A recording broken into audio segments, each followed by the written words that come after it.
Hello, it's Classy here back with another Tribes video, and today I will be doing a tier list update for the 5 units that have been released since my last video, which ended in the month of June.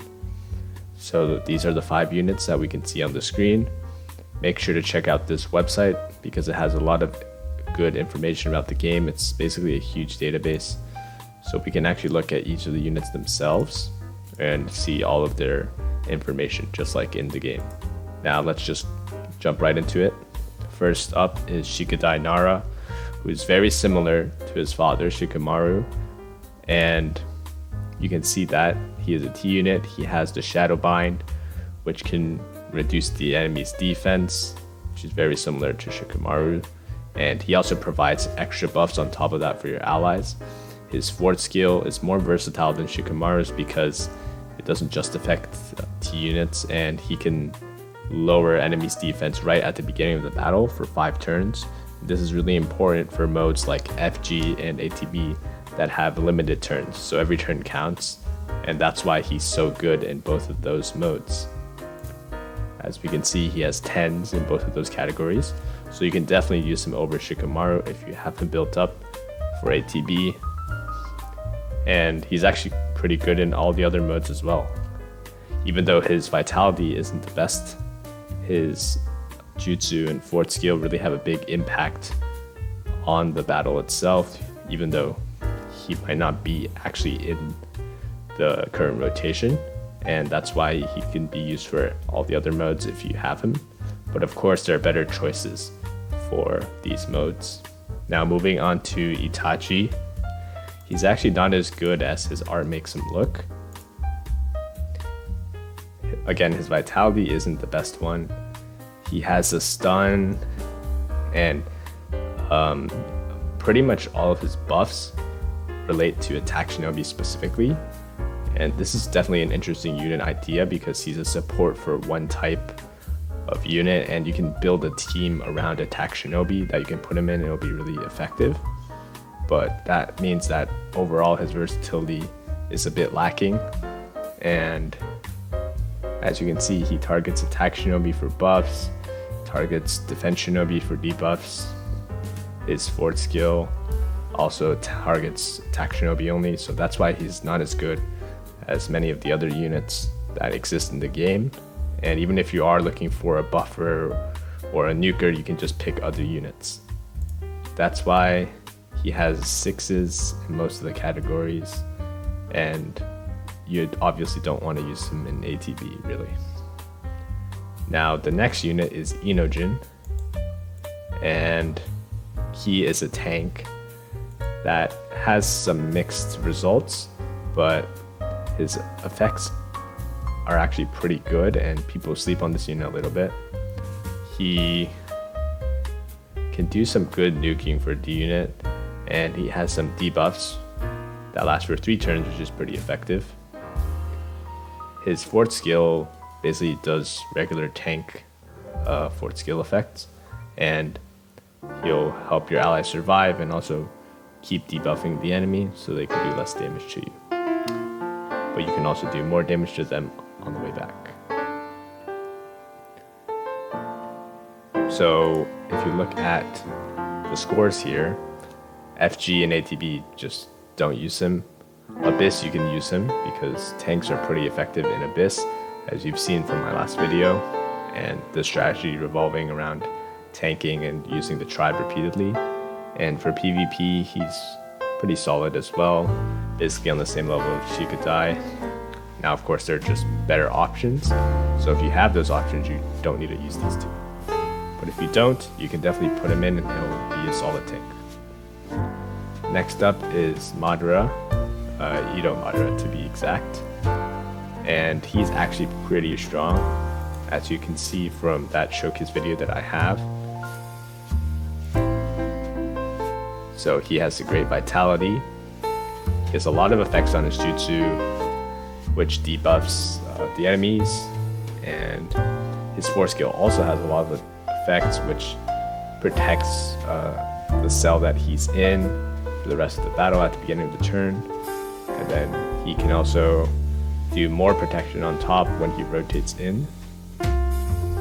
And these effects are really strong because they can help your team survive, and that's really important in any mode. He also has some stacking effects for himself, where he'll get stronger over time as the battle progresses. So overall, this is a pretty strong unit with tons of different effects, so make sure to read everything. And as you can see, in Ninja World Tournament, I'd argue that he's even above a 9 at 10, because he's just so powerful in protecting a single cell. And in Ninja World Tournament, you only have one cell to protect, and you're only going against one cell. So that's why he's so good for that. And for Arena, he's also really great. And likewise for Abyss, he can also help your unit survive, which, as I mentioned before, is really important for this mode. ATB, you don't want to use him. Flash Technology, you probably don't want to use him either, because he has a lot of defensive buffs, which isn't going to be as effective in this mode. Now, moving on to our last unit for this update is KLM Naruto, who is the current banner unit, and I'll be getting a showcase as soon as I can, even though I got a bit unlucky with the polls again. So his vitality again isn't the best one for an A unit. He is an AoE A unit though, and he can actually stun, which is pretty strong on this AoE A unit. He increases tribe gauge as well, which is another bonus. Then he has some offensive buffs and debuffs. Now his fourth skill has more offensive buffs, and that's just good on an A unit because their mission is to deal damage and allow your team to do more damage. So if we look at the scores here, in Arena Ninja World Tournament, he'll be decent, but there are better options.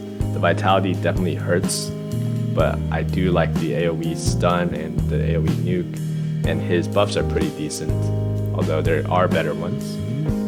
However, for ATB, he's actually quite good because he has the tribe gauge boost, so he can replace your other tribe gauge boosters, and he'll be better than those tribe gauge boosters.